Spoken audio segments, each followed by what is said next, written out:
But there's a reason why those things are in place. There's a reason why there's an attempt to constrain the warrior energy, to reform it towards playing the flute and teaching people enlightenment, to restrain it towards protection, to restrain it in all of these ways, because the potential of our ability to do in the world is actually more extreme than we can imagine. Alleluia. You're listening to talks from the Apostolic Johannite Church.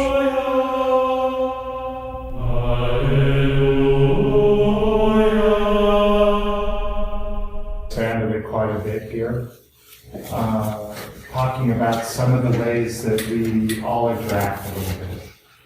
So when we talk about this, we're talking mainly about traditions that I've studied, that other people in the room have studied. So a lot of this is going to be familiar, and hopefully we'll be able to read it in a way that looks a little bit different. We're going to be bouncing all over the globe. We're also going to be talking about things in terms of projection and reception, and in terms of masculine and feminine energies. Please understand this at an archetypal level. We don't mean to interpret who anybody should be or anything like that, but we need to talk about things at an archetypal level.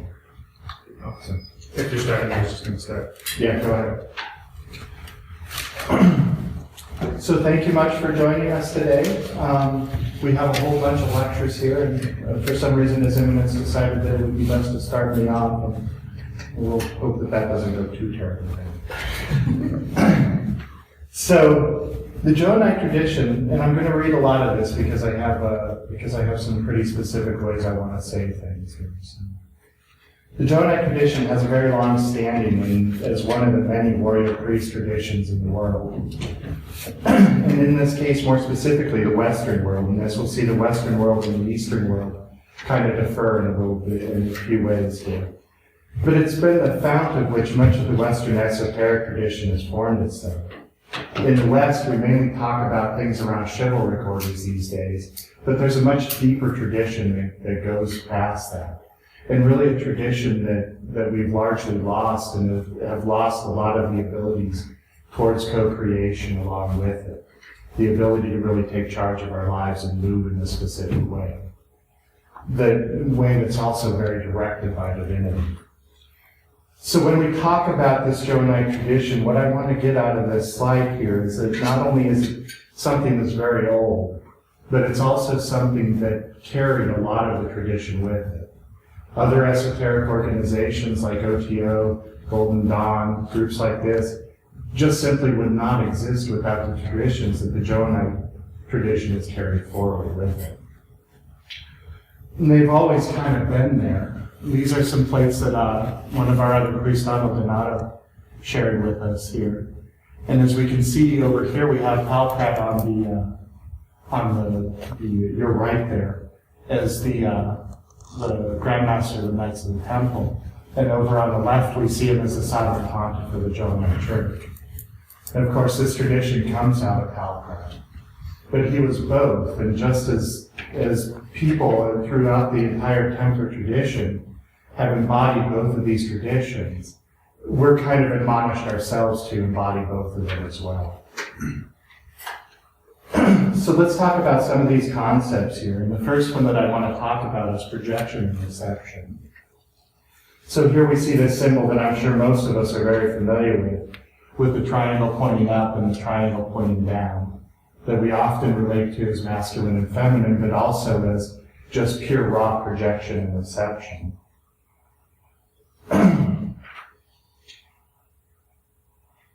One of the things that I want to talk about here, this is one of the magical working tools. And when I was younger, I was taught that this embodied the element of air. And later I was taught that it embodied fire. The system that I work with now actually teaches us that it's all of them. So the handle is earth, where we interface with it, we grab it, it's earth. The shaft where we project our will through is going to be fire. The tip where we interact with the world, where our thoughts interact with the world, is air. So where might water be in this? Yes. The idea is that it's in the pummel, It's the bulbous end at the very end there. And what you do is you store energy in there. Through your meditation, you move energy into that. And you store it there in a way until it's ready to mature. And this is one of those interesting things about reception and how we view some of these ideas here with this. But what's also interesting here is that this view of it is incomplete. This is only the idea of projection. So, like I was watching Harry Potter with my wife, and there's this part there where they're trying to levitate these feathers. So, they're doing this thing, and their wands have all these magical powers and everything. But what does any of that mean if there's no feather there? If there's nothing to receive that projection, what does any of it mean at all? Well, reality is that it doesn't mean anything. So this is really only half of the symbols that we use there in terms of what projection can be. And even though it's complete in and of itself elementally, the actual projection is rendered null if there's nothing to receive that idea. So what we have here, this is a picture of Caradwyn in the Celtic tradition. And what she's doing is she's stirring this cauldron here, and that cauldron is the reception. It's where things start to mature and things start to develop, right? And this is also initiatic in nature. So when we talk about these things, we talk about, there's also an interesting point here, the bulbous end of the wand, water returning back to water. That it goes from one area of maturation to another area of maturation. So that's also another important thing there. Now, the interesting thing about the cauldron is that it doesn't work quite the same way. It doesn't have all four of the elements intrinsic to it. It only has the three primaries that they use in the Celtic theology of land, air, and sea, or earth, air, and fire, earth, air, and water. The fire is actually the projection of the will that changes it. So if there was a system that anybody might know about where it talked about being a man of desire or something, and having that desire to move forward and to kind of cast yourself into that situation and drive yourself forward, this is where that fire comes from. It comes from the projection. It comes from the reception of that energy. There. Well, ultimately, we all carry each. And is that example of Caradwyn and the cauldron so different from this example of Mary Magdalene? How often do we see Mary Magdalene with the alabaster jar? So there's an interesting thing that we need to understand here, and that's that down in the bottom, we see Jesus' foot here, and we see Mary blessing Christ in this. Well, that's peculiar, isn't it? That's a weird kind of stance, huh? Well, when we think about it in terms of the cauldron, when we think of it in terms of Caradwyn's cauldron, we can think of it in terms of becoming. So what we do is we throw everything into that cauldron, all of our experiences, everything that we are, we push in there, and we create something new out of that. And in the Celtic tradition, what comes out of that is alum, 3 drops of alum, which is the equivalent of gnosis for us. What we have here is chrism in an alabaster jar, and then we have the pearl of wisdom sitting on top of it. So what grows out of that is the pearl of wisdom. And this is one of those interesting things there, because what does Christos mean? Anointed or consecrated. Consecrated. So in the Celtic tradition, they say that initiation, all initiation comes from the feminine because it's a birthing process, right? Well, here it is. We see that happening in this very picture here, where the Christ is being anointed. Jesus is becoming the Christus. He's becoming the Christ in that very moment because of that. So here's this weird idea that we have where we look at it and we say, the Logos is the creative power of the universe in the action of God, and God said. Right? Well, that's weird. Why wouldn't we be assigning the creative power of the universe to the feminine? Well, it's the same idea where we have actually two of them. There's an initial impetus to creation and a vibration that creates the world. And then there's a gestative factor that happens in this image of the womb where things are allowed to become. Well, what kind of implications does this have on our lives? What kind of implications does this have on prayer? When we look at our lives in terms of what is it that we're emanating, what is it that we're trying to create, and how is it that we're allowing that to work in becoming? All right?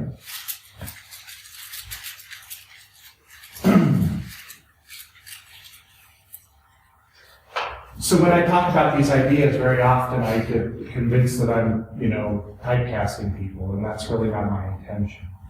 But what we do need to recognize here is that we're creating a circuit of sorts. And that's why I use such a weird symbol here, is that we are creating a circuit of sorts. We're creating this loop where we can work with both of these types of energies, both at the same time. This idea of putting out there and this idea of becoming both at the same time.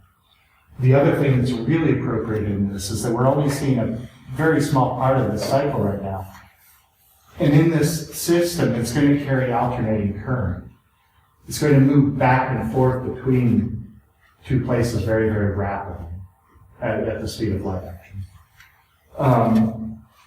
And that's one of those things that's important, and it's one of those interesting areas there where, Karen was in college one time, and she was taking a class on Eastern religions, and they were talking about the Tao.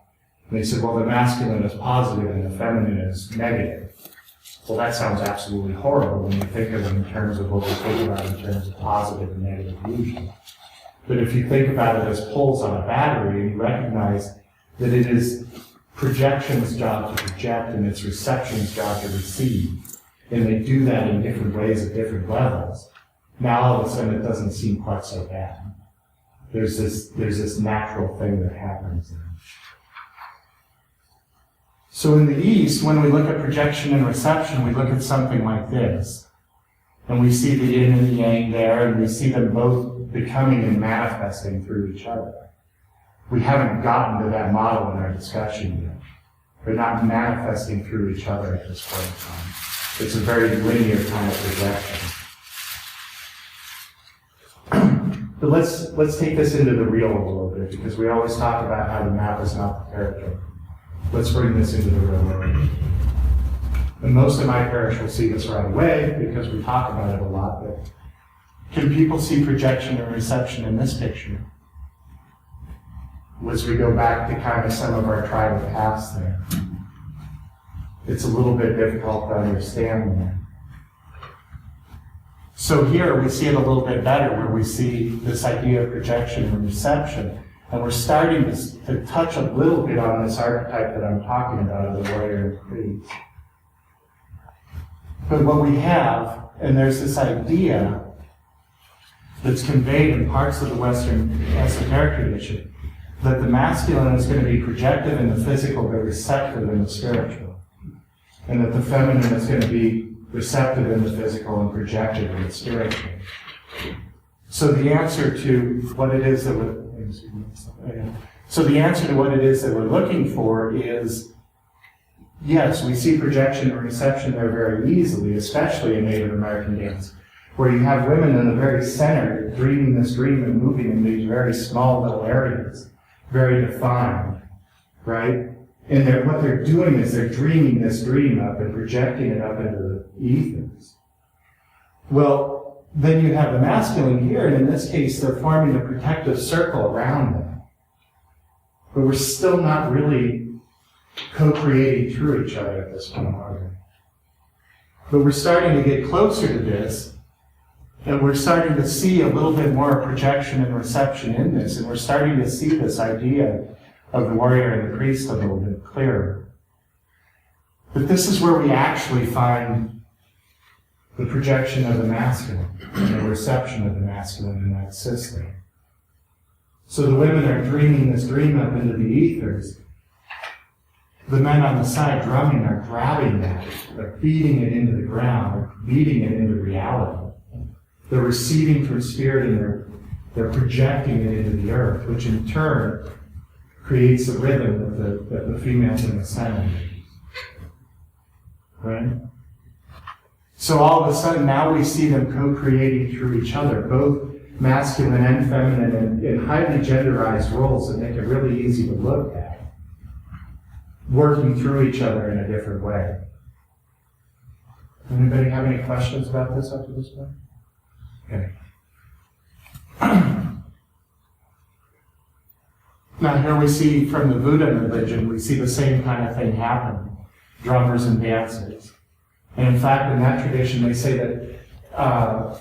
that problems can be solved in terms of music and posed in terms of music and solved in terms of dance. And they also have a theology that's very much embodied. They grasp onto that, and spirits ride them in a very literal sense. It's almost considered a form of possession. But they're doing the same thing. You can still see the same cyclism. Here we see more dancers out of Africa, and the same kind of idea. Here you see young dancers learning and stuff. It's such a culturally entrenched idea. Now this is an interesting picture because this is a priest holding both of them at the same time. And one of the things that we need to understand when we talk about this is when we look at like the idea of Hermeticism, they will define opposites, but they also destroy them in the same voice. So they say, yes, we have light and we have dark, but show me a purity of that. Show me exactly the moment that if I turn down the lights, it will become dark in here. So what we have to understand is that all of these archetypes are absolutely real and we absolutely need to hold space for them, but they only ever express themselves through a sense of intersection. The reality of it is always intersection. So when we talk about these motions and what it is that we're doing here, this is more of what we want to embody, both of these ideas at the same time. And now we're starting to loop back to the initial plates of Palprat, where we're both embodying the warrior and the priest at the same time. It's both chivalric and priestly at the same time. Did you have a question? Oh. I saw a finger going up and I thought, I had a better question. So, while these tribal examples kind of go out of there, let's relate this back to some of our tradition. And let's put some of this back into a little bit more context. So the man who drew all the icons in our parish there, he once told me that just in a real side conversation that managed to mess my mind up for a couple of years, he made the comment, he said, the singing in a church is going to be masculine and the art in the church is going to be feminine. So we see projection and reception even in these areas of the church, right? Well, and I went through and initially I wrapped out my mind around it and I related it back to other teachings and everything and said, oh, well, that makes sense because singing is air and fire and art is going to be water and earth. Well, that makes sense, right? But I didn't take it far enough. I didn't take it into projection and reception. And what I came to realize over time is that music encounters us.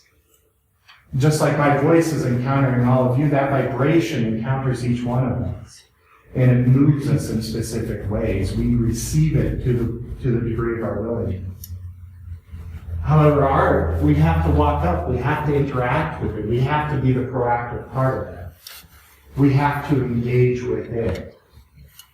So not only are they elementally based in a way, but they also carry with them the same idea of projection and reception that we've been talking about, just in the very nature of how we interact with it.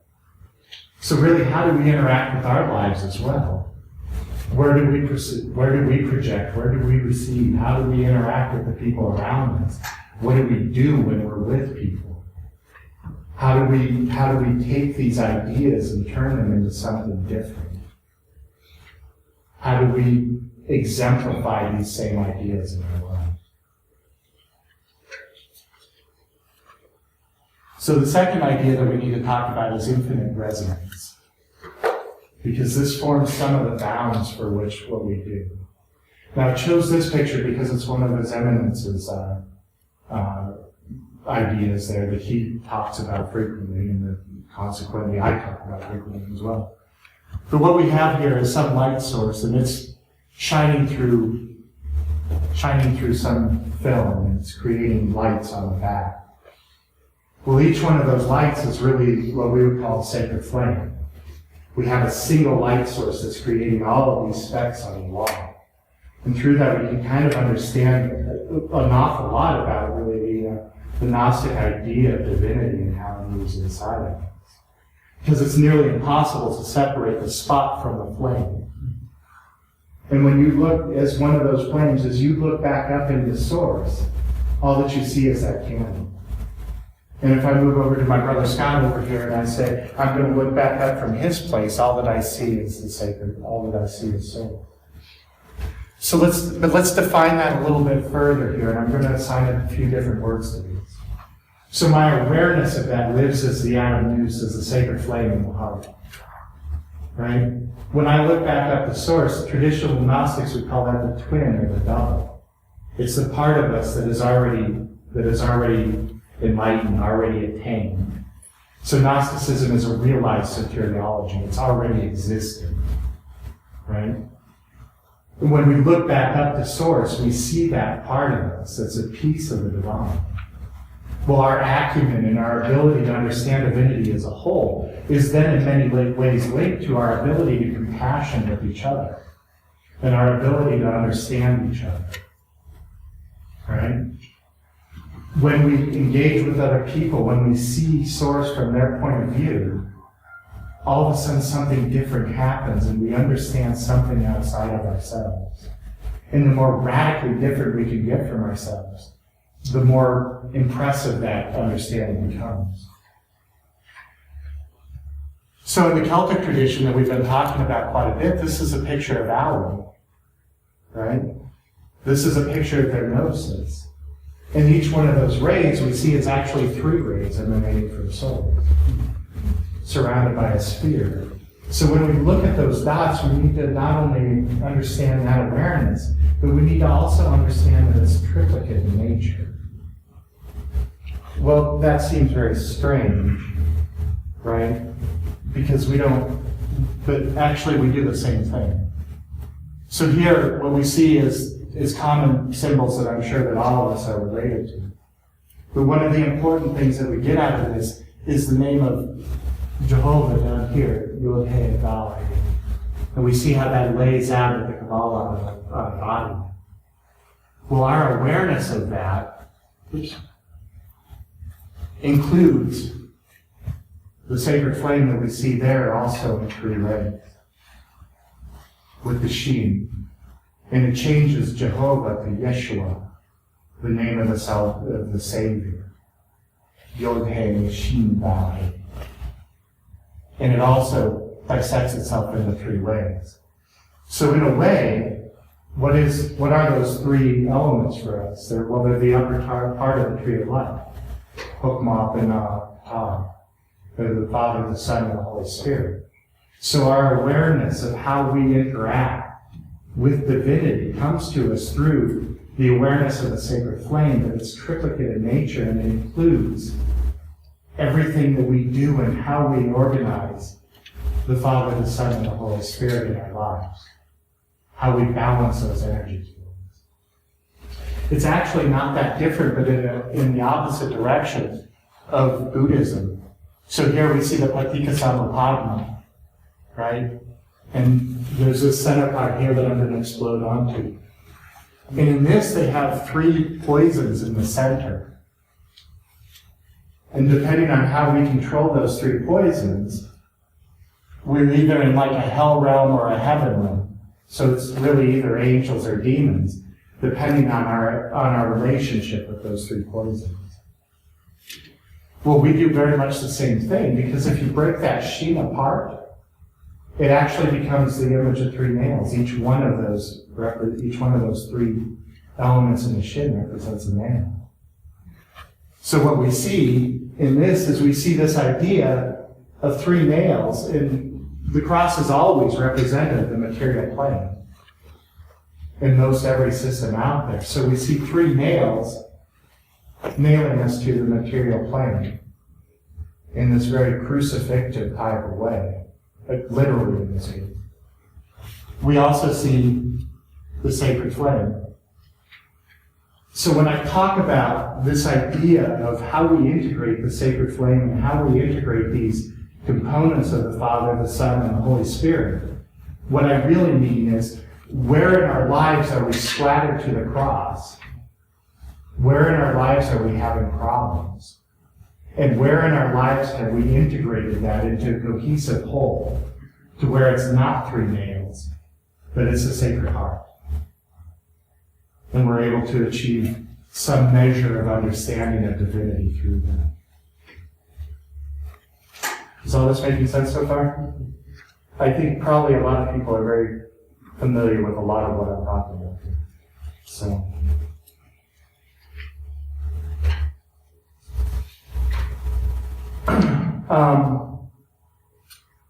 this gives us our awareness, but we haven't really touched on this idea that I'm talking about infinite resonance there. And for that, we need to move into something like this that I'm sure everybody here knows very well. And this is the Koch snowflake from math, from sacred geometry, from fractal geometry, and all of these things.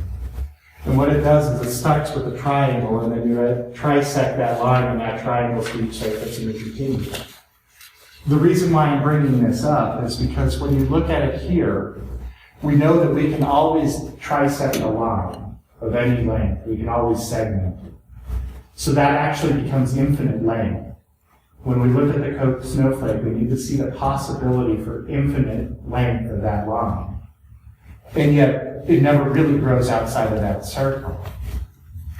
And the circle itself is kind of interesting because of pi, isn't it? Pi is non-repeating numbers. They continue indefinitely. One of the reasons why I believe that the circle has always represented divinity in many systems is because of pi.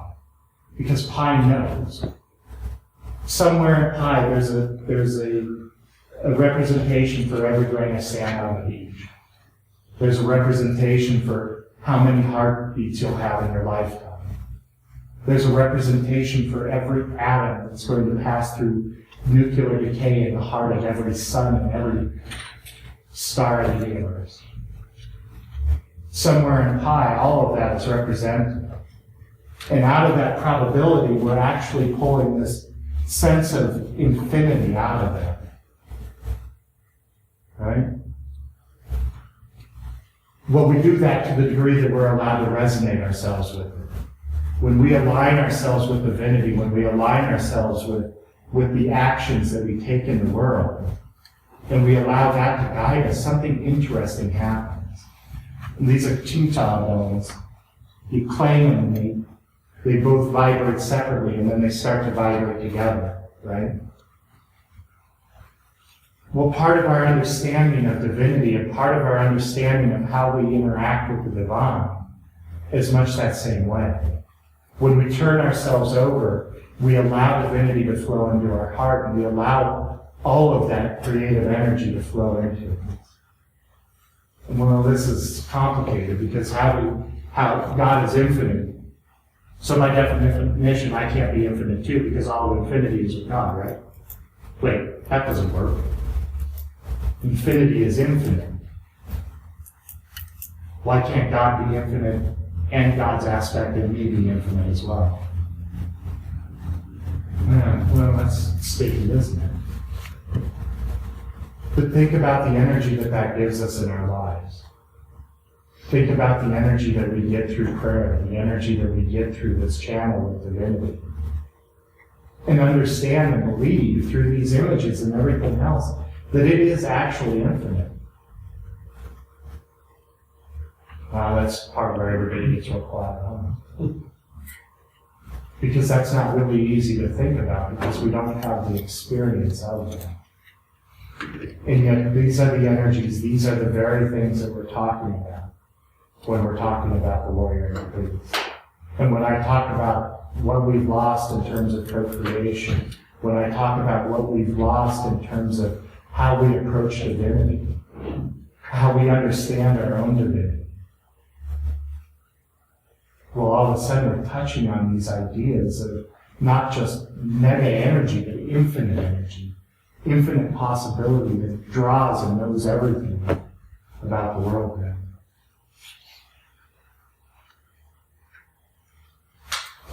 I mentioned before with the cauldron, and I just wanted to back up and touch on this for a second. The Coke snowflake, ironically, and I don't think it's an accident at all, but it manifests itself through triangles. It manifests itself through the Trinity. And that's in that same area that we place the cauldron.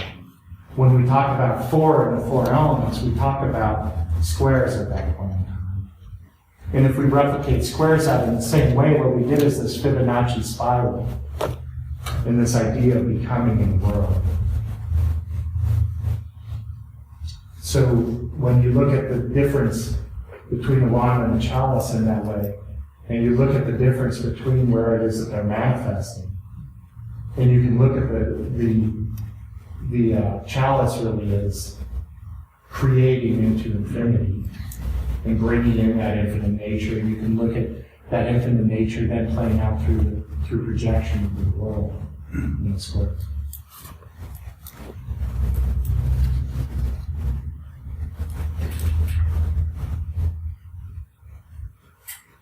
So I got just a few more things to kind of close up here with. This here is actually an image of what I was just talking about from the Celtic tradition. 3 waves manifesting in a triangle, spiraling out.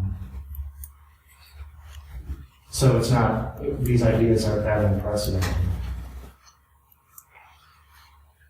So we've talked a little bit here about this idea of the warrior, and we've talked about the masculine as being projected of protection. And like there's this other way that we're talking about that we haven't really started to define very clearly yet. But we're linking it to the priest, and it's got some other energy there. It's the difference between the warriors on the outside of the circle and the men drumming. But when we talk about this, we can actually separate ourselves in 2 different paths and decide which way it is that we're going to go. What we're going to focus on for the majority of this is not the protective side of things, but this other side of things, the side that acts and builds and creates in the world.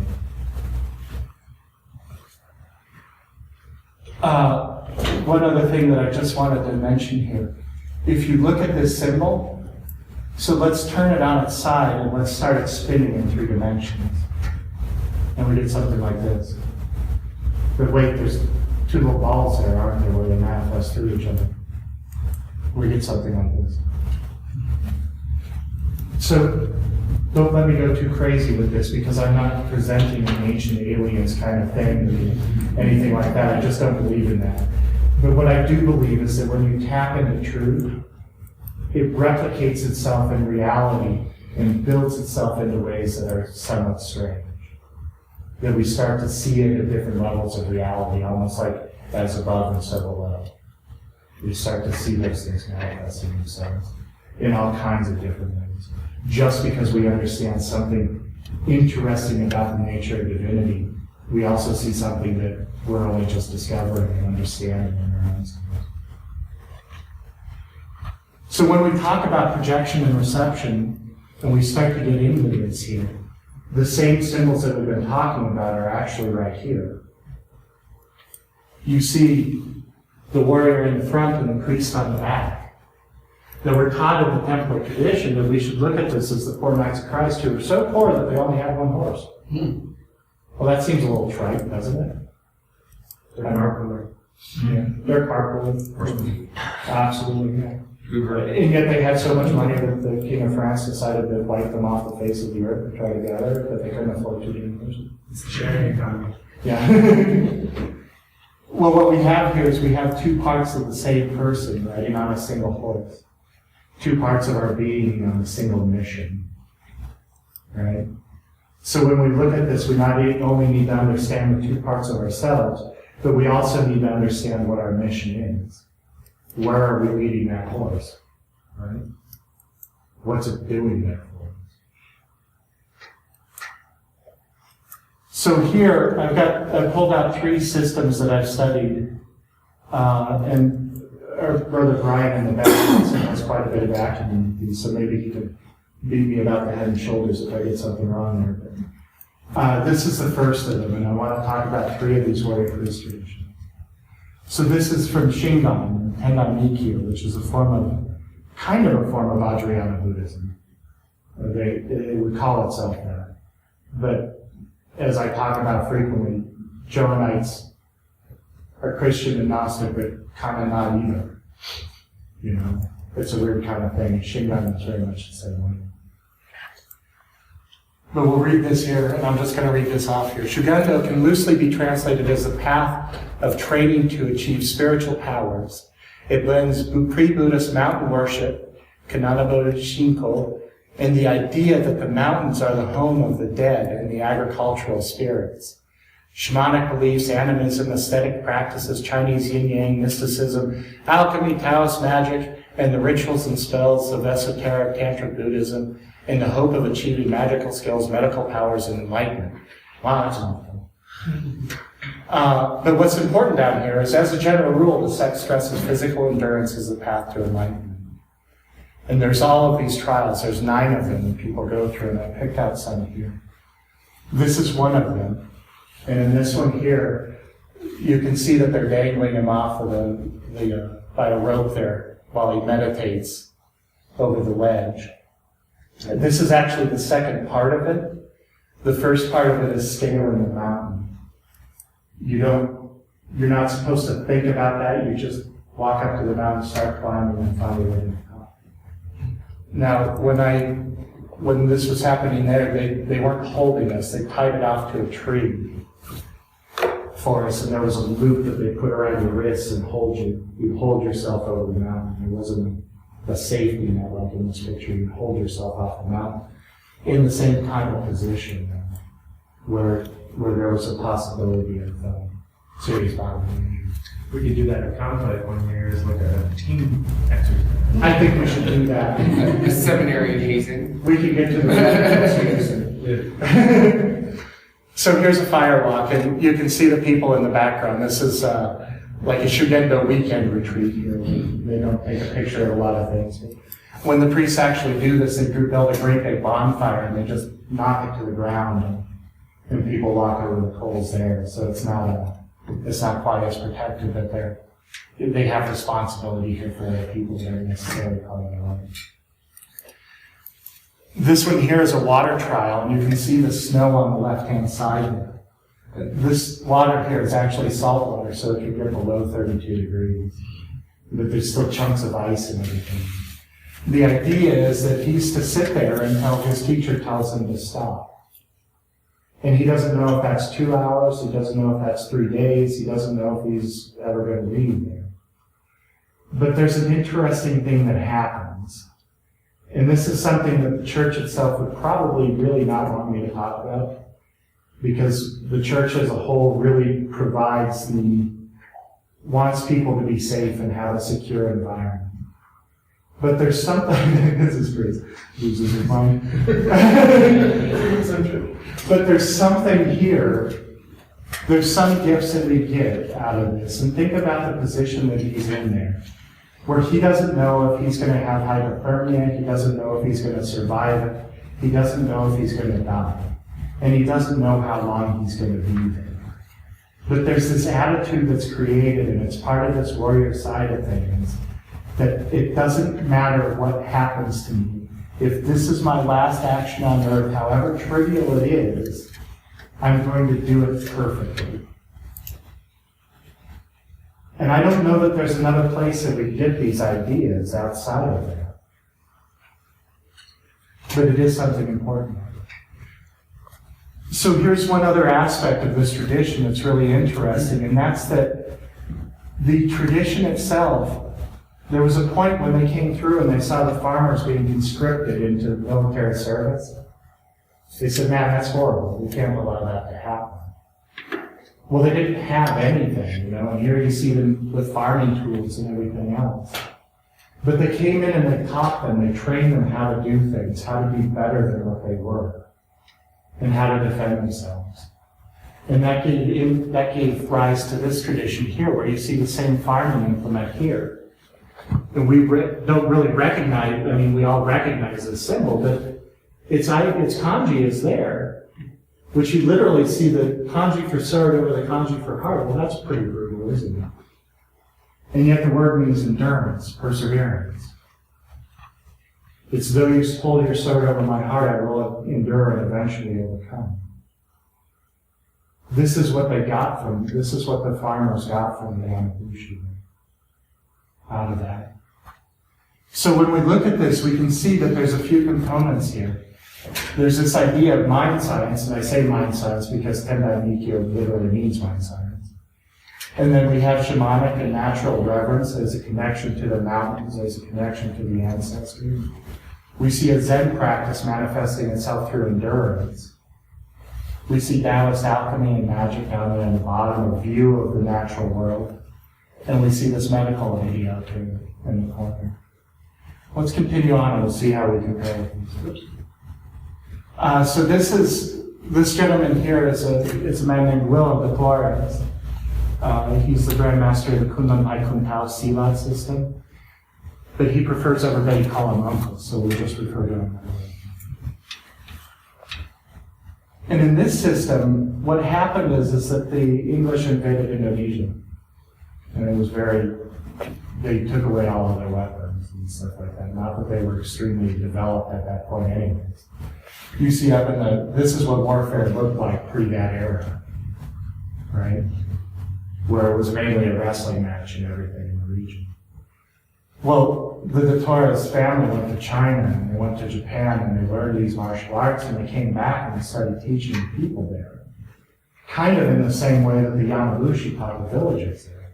They go off into the jungle and they take their rattan sticks and everything, or their farming knives, and they do this thing out there. They injure themselves and heal themselves. But they also have this weird practice over here that they do in these natural cathedrals, almost like the Buddha tradition, where they sit at these pools and they do these meditations. Now, the author that took that picture made a special point of the orbs, which I thought that's water spray. He assigned supernatural significance to it. People can make up their own mind on it, but it is a part of the history of the picture. So when we look at this, and I'll let people read this here, that they're integrating these spiritual components in a very specific way, right? And in this way, they're creating it in a much, much more feral way. They're creating things in a way that moves out into the world in a very specific way. Well, they kind of had to be. These are agrarian farmers taking on the British Empire, right? Well, how they ended up doing that was by being very, very violent. And the system that I learned there was one called Heartless Monkey. It was actually the way it translated. And it was a system of using knives, these little karambits that they would hold in their hands, and you can't even see the blade when you hold it, kind of thing. And they did all of these things, taking on these empires. We're going to do this quick strike over here and then blend into the crowd. We're going to do this quick strike over here and then we're going to blend into the crowd. And we're going to do things in that way. And that was how they manifested some of that. Kind of feels like my office environment. Yeah. Yeah, well, all of this should make sense in your lives. So again, we have the same mental conditioning. We have a shamanic reverence. We have a Zen practice and meditation. We have magic, and in this situation, it's possessive and talismanic in nature. And we have this idea of medicine where they have to complete themselves. Well, let's look at one more here, tradition, and this is another area, and this is, so during the Edo period, there was comparative peace in Japan, right? It's always been fairly violent, but during that period, the primary goal was in suppressing potential potential rebellion as opposed to actually fighting it. So consequently, a lot of samurai were let go. They were just disengaged from the military after that ended. So we have this surplus of samurai. Well, what they would do, a number of them went into this Zen sect, the Fuke Zen sect. And they became the Kosomo there, the monks of nothingness. And they'd wander around playing these flutes and begging for alms. Well, you can see here, this is Puha. He was kind of the founder of the Fuke sect of Rinzai Zen Buddhism. Now, he never really played the flute, but he's so important to the tradition that he's often depicted with it. Here I chose one with just his bell and his prayer beads there, where he's wandering around trying to create enlightenment. Oops. Darn it. Thing won't click. So this is their main practice, this idea of sui zen, or blowing zen. You can see Fuke out there on this artist's depiction of that, where they're playing and there's this motion going on into the world. There's something new taking a form there. And this is still how it's practiced. You show up to class, you sit with some teacher over a little bitty desk, and they just play. They don't even teach you, they say they transmit the system to you. You just sit there and play and you learn how it is. And you can show up and it's like, I've had the worst day, work was doing this, all these horrible things happen, and the teacher is always, that's horrible, let's play flute. And that's the Zen practice that they incorporate. It is a religious experience. It's not meant to be talked about. So it changed itself, though, because for samurai to come into the system, they had to pay their dues in order to be initiated, and their dues were their sword. If you could imagine being a samurai who held that sword for generations in your family, you're going to turn it in and you'll get a piece of driftwood back. There's clearly some commitment that's required. Right? But the shakuhachi changed during that time. So these are some of the earliest ones here. And you see that they look quite a bit different. Well, what they did is they added this root in here. And the reason for that is because it was a club. It took the place of their sword. It was their sword as well. It's an instrument of the Dharma. So much so, like bishops were not allowed to touch their crozier or anything like that. The implements of a bishop are not to be touched by anybody but a bishop. This was the same way. Only an initiated could touch the flute because it was that kind of an instrument. There was another thing that happened, and there was a point during the Meiji Restoration that they also changed the religious nature of the country, and Buddhism was actually outlawed there for a short time, favoring Shintoism. Well, when that happened, this was seen as such a religious practice that the flute itself was outlawed as well. I don't know why I keep choosing systems where they've been outlawed. It seems to be a trend. When flutes are outlawed, only the outlaws will have flutes. Indeed. Well, how that changed, you see that black band through the center? What they did is they cut the flute in half. And that not only disabled the martial capabilities of it, but it also allowed them to really hone the board and make it a much more playing instrument. Right? So there's this integration here, and one of the interesting places why I'm spending time on this tradition, because it shows that transition, and one that we've all kind of gone through, is we've had to adjust our lives in this area.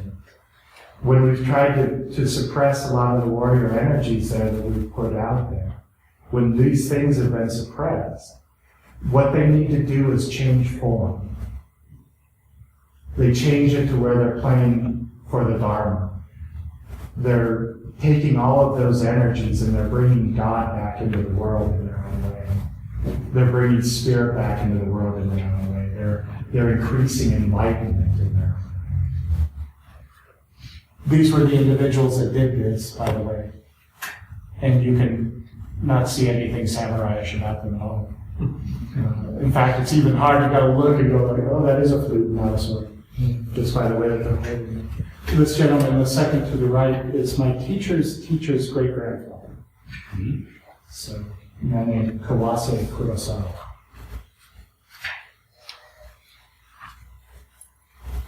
So in this one, we have this idea where it's changed a little bit. And instead of a mind science, they brought discipline through technique.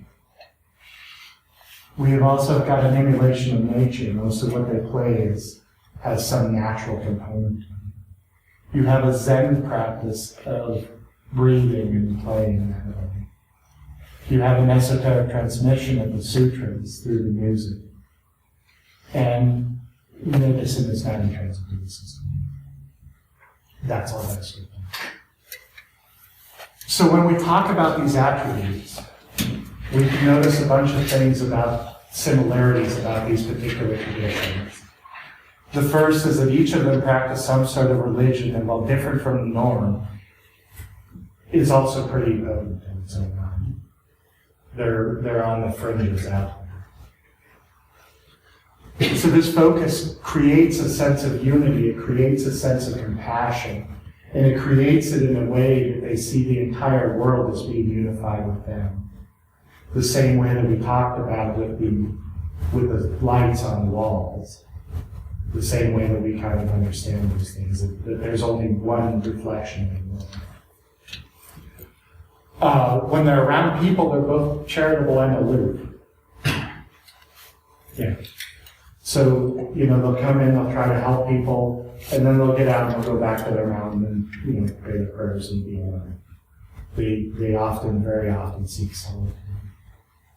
There's always a mind science or some way of confronting fears or limitations, some way of expressing yourself in a different way. And there's often, but not always, a medical component that's intrinsic to the system. So as we relate this back to Templarism, we have church, and there's a number of traditional techniques of prayer and meditation, and how we use those to achieve, to understand ourselves, to understand the world around us. There's a shamanic tradition there, but it actually doesn't really manifest itself directly. However, I've really come to learn that it comes to us through the druids. Actually, that's the purest channel of that tradition. The reason is because they both studied in Greek with the Greeks. So they received Hermeticism through that channel. And in many ways, they operate very, very similarly. Additionally, there's a Templar tradition there with it as well. Hugh Payan's wife's uncle wrote the first of the Grail mythologies, and he was both Druid and Johannite. So there is historical standing for them too. This is just one jerk's opinion, so we can take it for what it's worth. But I do think that there is an importance of having some sort of shamanic reverence, some sort of understanding of the earth. Gnostics and Buddhists both get the same rap that we hate the world. We shouldn't be at odds with the world. We should love the world, we should love the ancestors, we should love these things. And we should understand what they mean to us and expand on them. We do a very good job with the ancestors in terms of what our tradition is.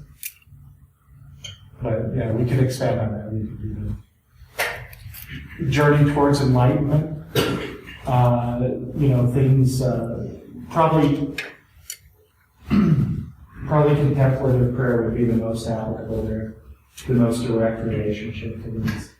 But this idea of aura and stuff like that. There's also esoteric transmission in this system. If you haven't seen it, you haven't been paying attention. And then we also have organization. I put up here, there's a joke that the doctors keep popping up. If you're reading a story, you read about the doctors, most likely the Johannite. But we've also got a lot of links back into the Hermetic systems and alchemy.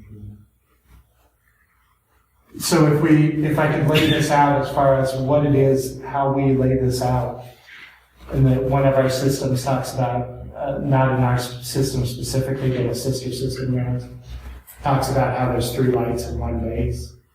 The 3 lights are Kabbalah, Gnosticism, and alchemy, and the base is Hermeticism. So when we look at this, we can also assign that Apostolic, Gnosticism, Hermeticism, and alchemy. That's a heck of a curriculum, and how many people here are trying to include that out? One or two.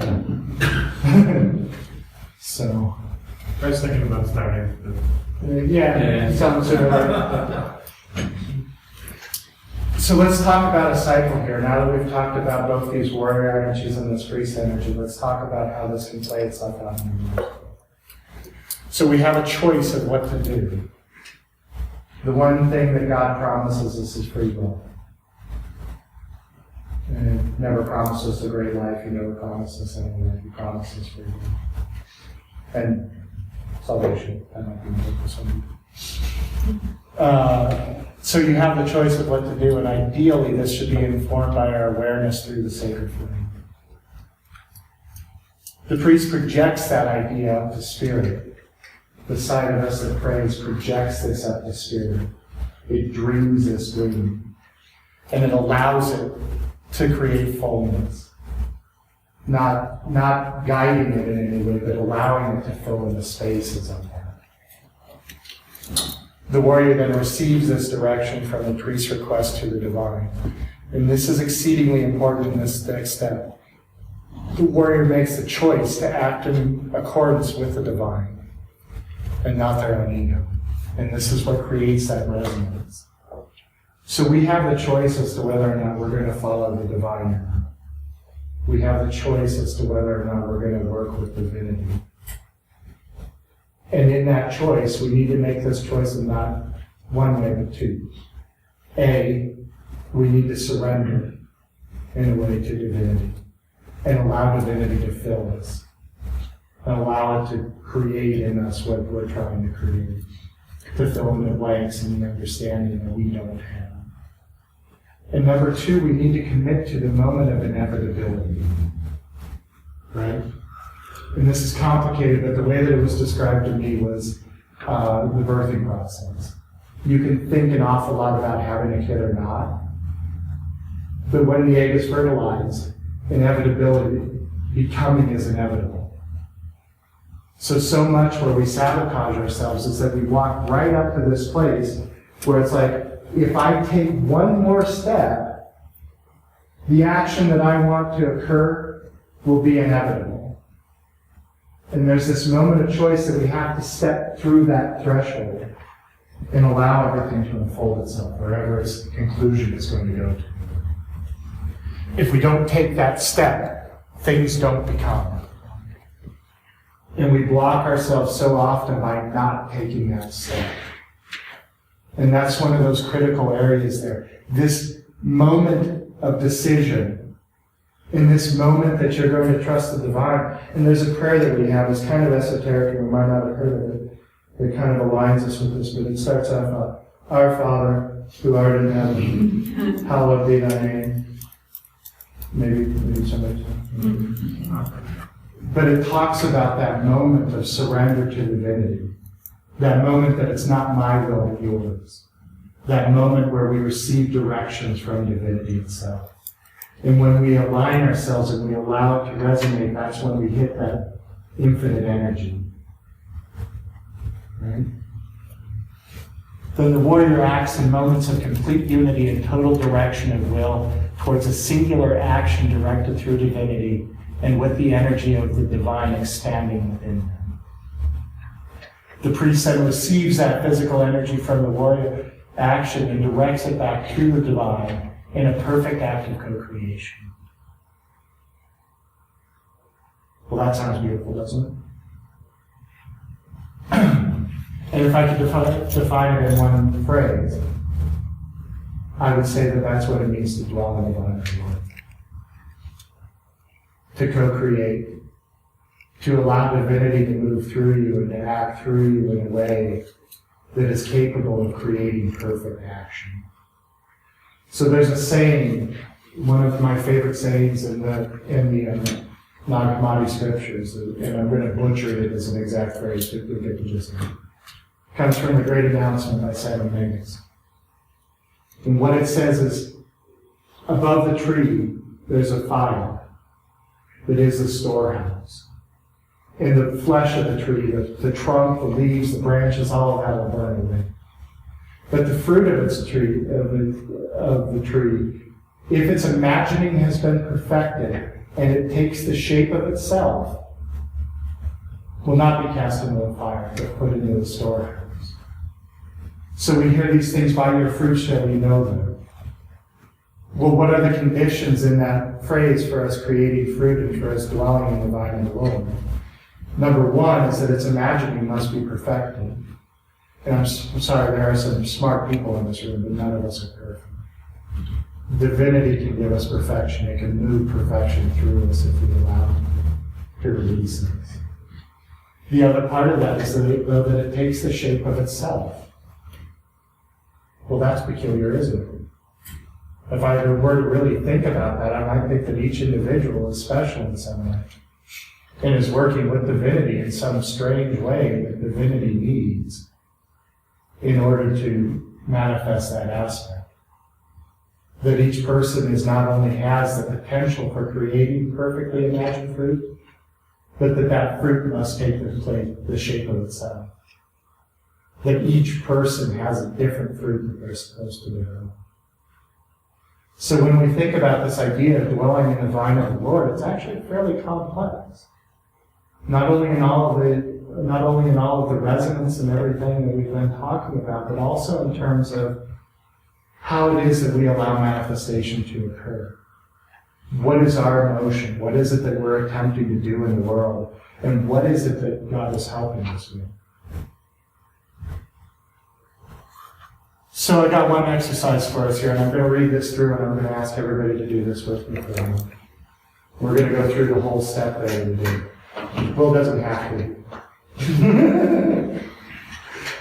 So what we're going to do is we're going to use the wishing jewel hand form. That's this one here. Brian knows what he's doing here. What this does is you look in here and you imagine your ideal, right? And you imagine it in terms of thought, word, and deed.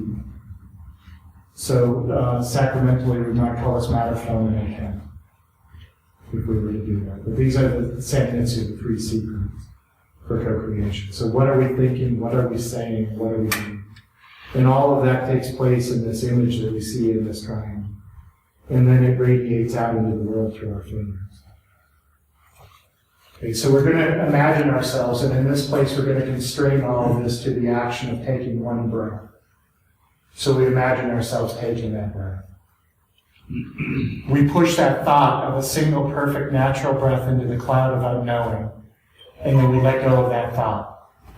We also start to build an energy reserve, and that should happen in the dantian. So imagine it filling up your chest, your abdomen, and everything.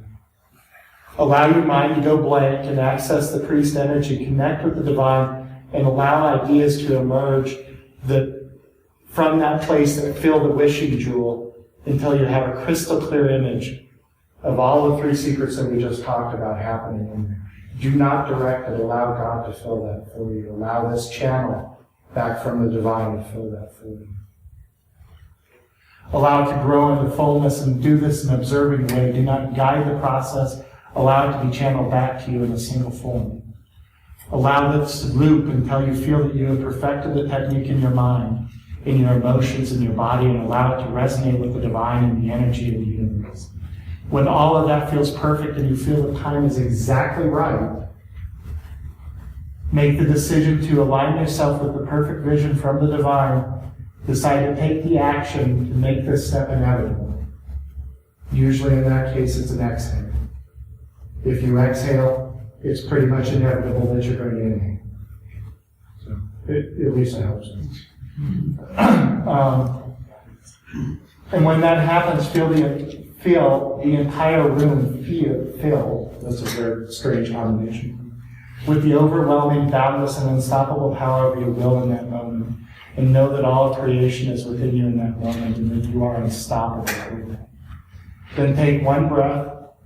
No fanfare, it doesn't have to be simple, natural, and allow that to be. Everybody understand? Okay, let's give it a shot.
So that's just one breath. But how did that feel for people? Did you actually get this sense of inevitability? Did you get a sense that there was something boundless to it?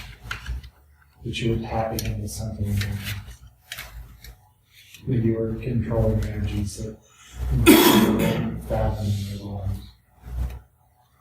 We can see this as the key to religious practice. We can see it as the key to becoming better gymnasts. We can see it as the key to becoming anything, getting rich if you wanted to apply it in that way. But it allows us, by channeling these energies and by being mindful of them consistently, it allows us to create something that's perfect. So there's an article here that I want to, it's not really a very long article, but it's instructions from a Zen priest about the practice of Suizen, which was breathing, blowing away. And it pertains to the Kozumo and flute that I thought I'd share with them.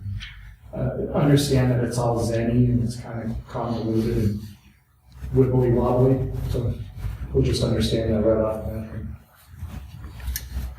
We'll see if we can relate it to religious thinking. Dantian breath means to emit the breath from the lower Dantian, which is this region.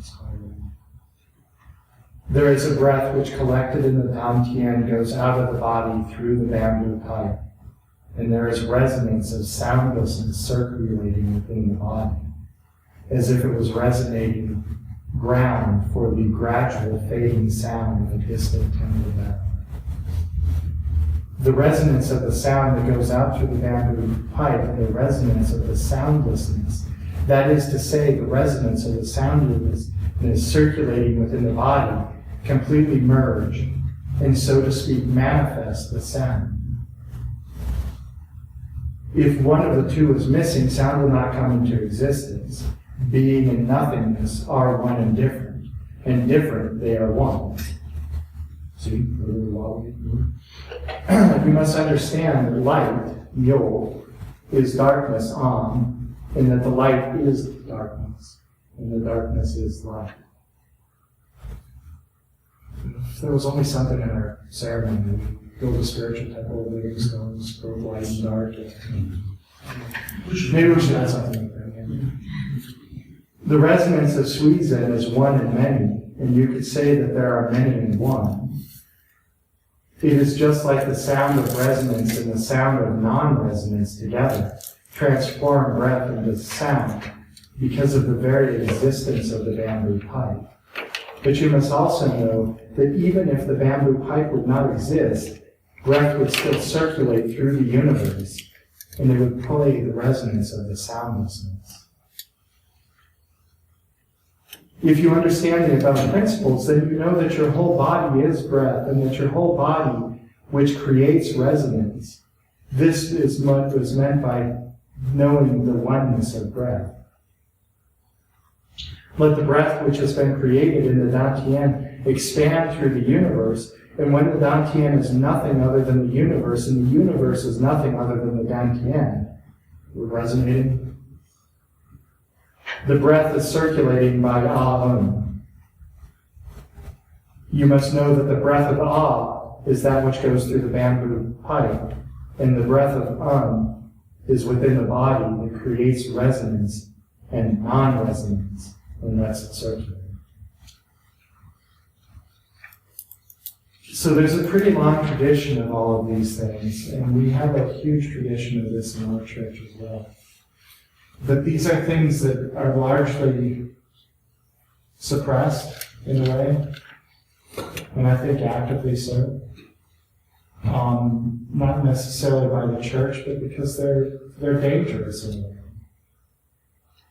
When you start to talk about boundlessness, when you start to talk about infinite energies, when you start to talk about, I'm not giving you a principle, I'm saying God will direct you to something. Well, that's kind of scary, isn't it? Because I don't know how God's going to move each and every single person in this room. And the potential for misuse in that is almost unfathomable.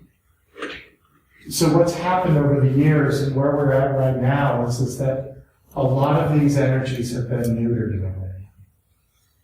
They've been, the keys to them have been stripped away, just as we broke the bamboo flute. And we sit around and we talk about chivalry and we talk about honor codes and we talk about these things, which are vitally important. I don't mean to downplay that at all. But there's a reason why those things are in place. There's a reason why there's an attempt to constrain the warrior energy, to reform it towards playing the flute and teaching people enlightenment, to restrain it towards protection, to restrain it in all of these ways, because the potential of our ability to do in the world is actually more extreme than we can imagine. And what we choose to do with that is what we choose to do with that.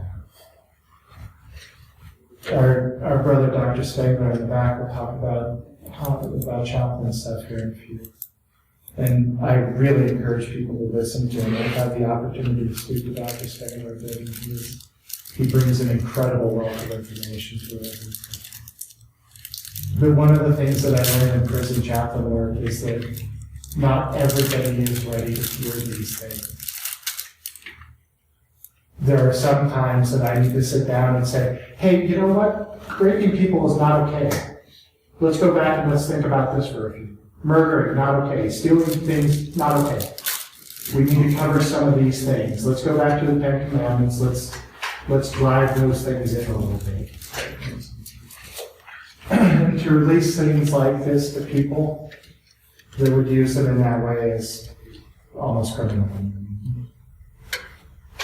And yet we can't neuter our system and we can't neuter our understanding. Not only our understanding of ourselves and our potential, but our understanding of divinity.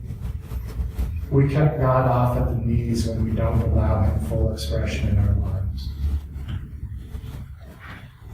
When we don't allow the divinity to move through us in a way, we destroy Him. We cut God short. We treat God as we idolize and we build our statues, but we don't allow a living presence of the divine. It's idolatry. And that's really what we're talking about here, is taking these warrior energies, these priest energies, and determining how we're going to make the world a better place, and using the full extent of who we are, what we bring to the world, and what is capable of happening, and to build something new. So, this is my lecture for the day. I hope everybody is enjoying it. Yes, question? I did have a question. Actually, going back to the agrarian martial tradition, do you think we have any modern versions of this going on? Yes. In fact, these are all systems that I studied. We have a teacher. But I mean, one of the things I'm thinking of is the militia movement in the United States. I'm thinking that might be kind of a proto version of it, because they have the medicine stuff, they have the divinity stuff, and I think they're trying in their weird American way to put it together. They are. And this is, you're absolutely right. It is probably a mistake for me to talk too much about militias and things like that, because that would be kind of a modern example of these kinds of things. But at the same time, we also have to determine where we put our feet. Right. Well, there's the bit about, you're talking about restraining it and channeling it to something else. They're taking something and channeling it into the warrior thing as opposed to the other way around. But I'm mostly seeing the cycle just continue. Of course. And there's always going to be oppressive governments, and there's always going to be people that rebel against that. Right. This is one of the reasons why I talked about the Posey book. It was kind of doing its own thing in a way, and yet it's formed this really important transition place there where the flute is broken. Mm-hmm. It still has all the potency of the priest. It's still an instrument and an armor. It's just not a clubbing weapon anymore.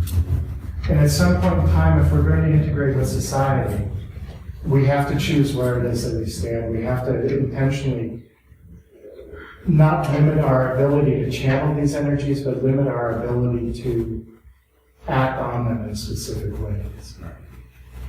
So, The expression, the Yeah. method of expression of the energy is very important. right, it is. And, you know, so, like, I choose not to speak politically from the pulpit.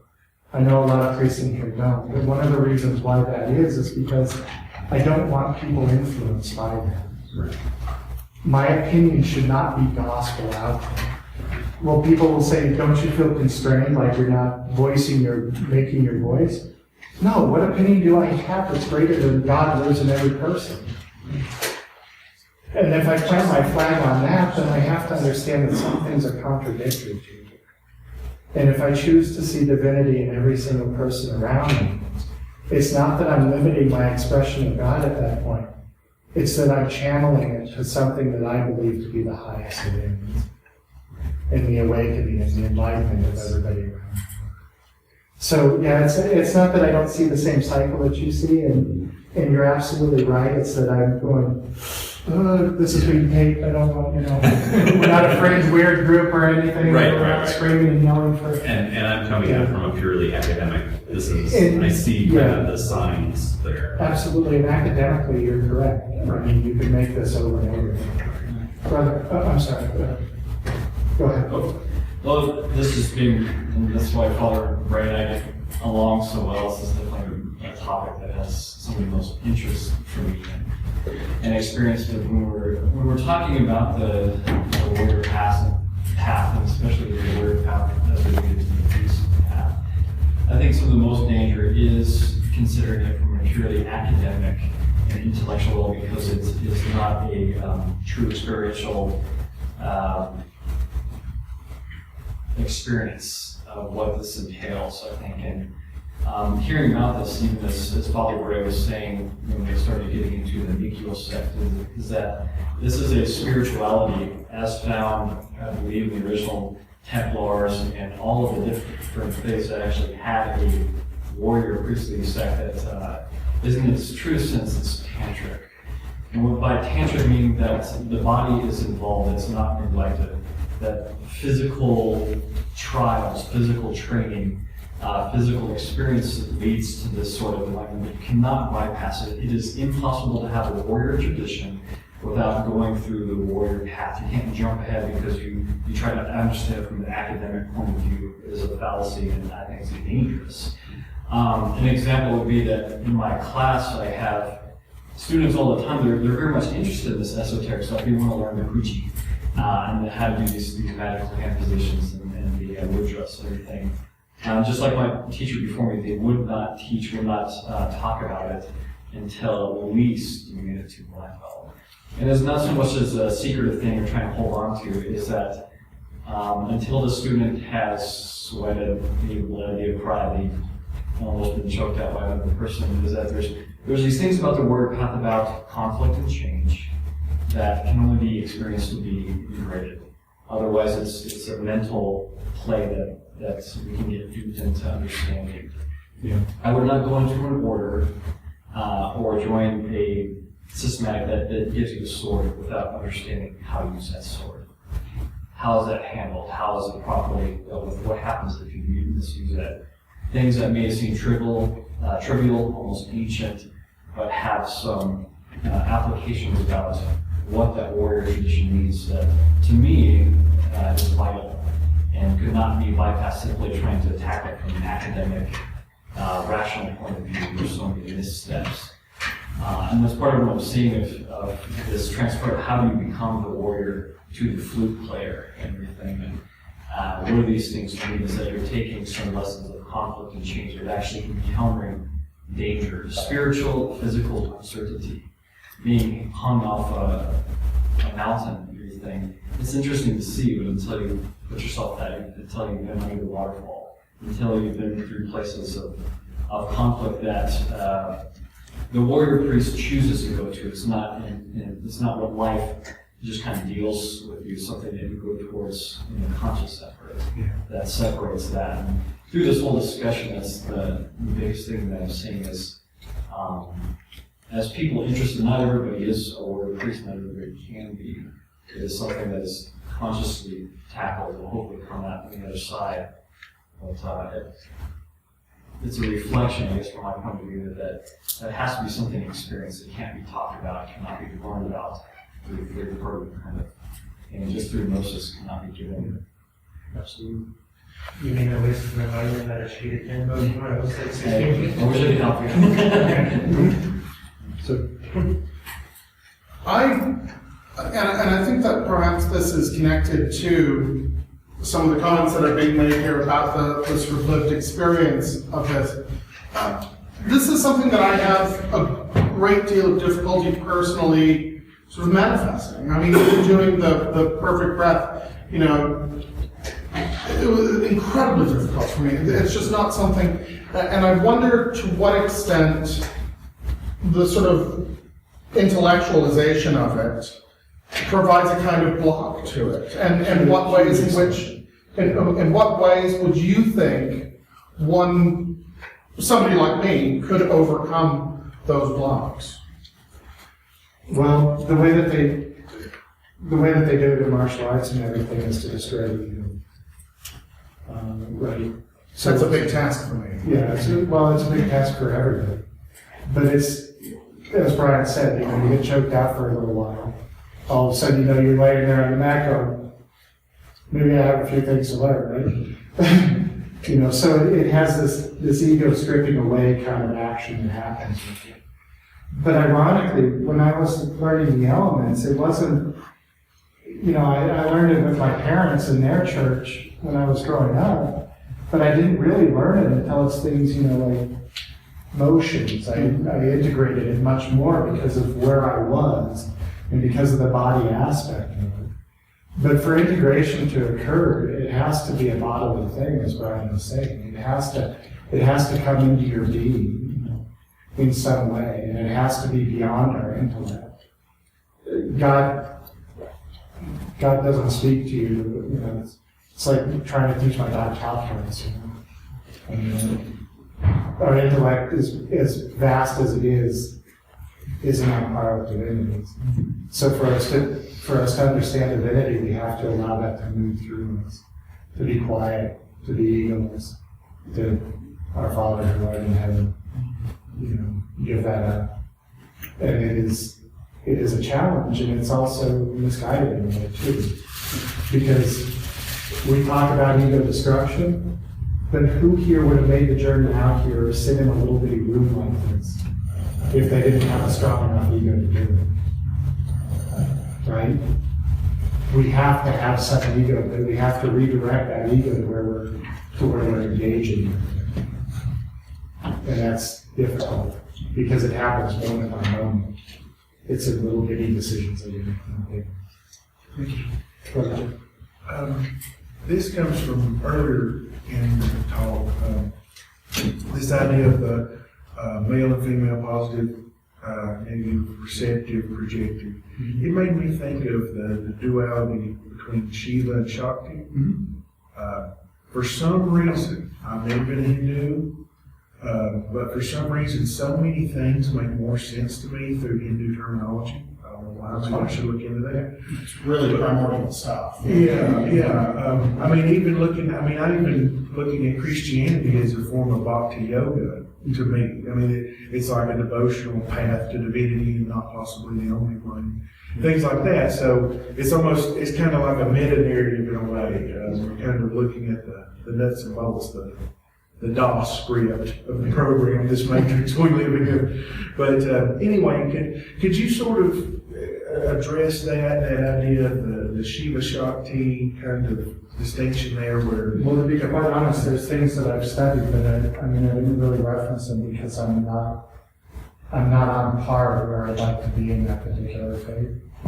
You're absolutely there, though. When you talk about Shiva and Shakti, and when you talk about these roles and how they're paired, where we actually see, where at least I perceive we see the most pairing,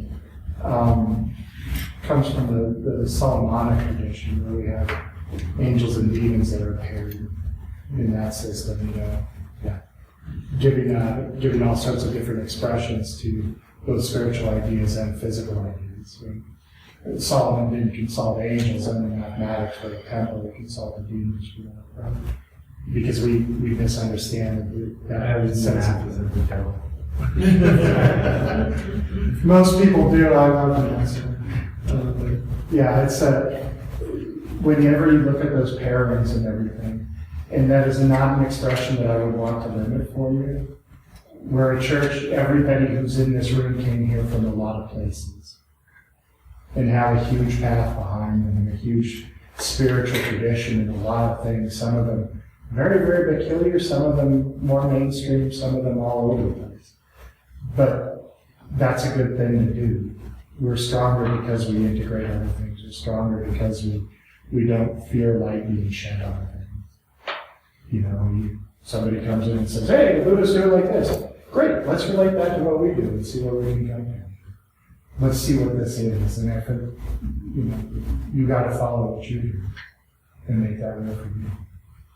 If I can just jump in on this real quickly, not specifically looking at the Shiva Shakti relationship, but in terms of the sort of Hindutva sort of orientation here, that the idea of the Kshatriya and the Brahmin, the relationship between those two, I think is sort of played out in this priest-warrior sort of interchange here. And I think that looking at it from that perspective and understanding that they're not necessarily separate, that those functions are intertwined with each other, I think is something that the Vedanta, for example, gets really right.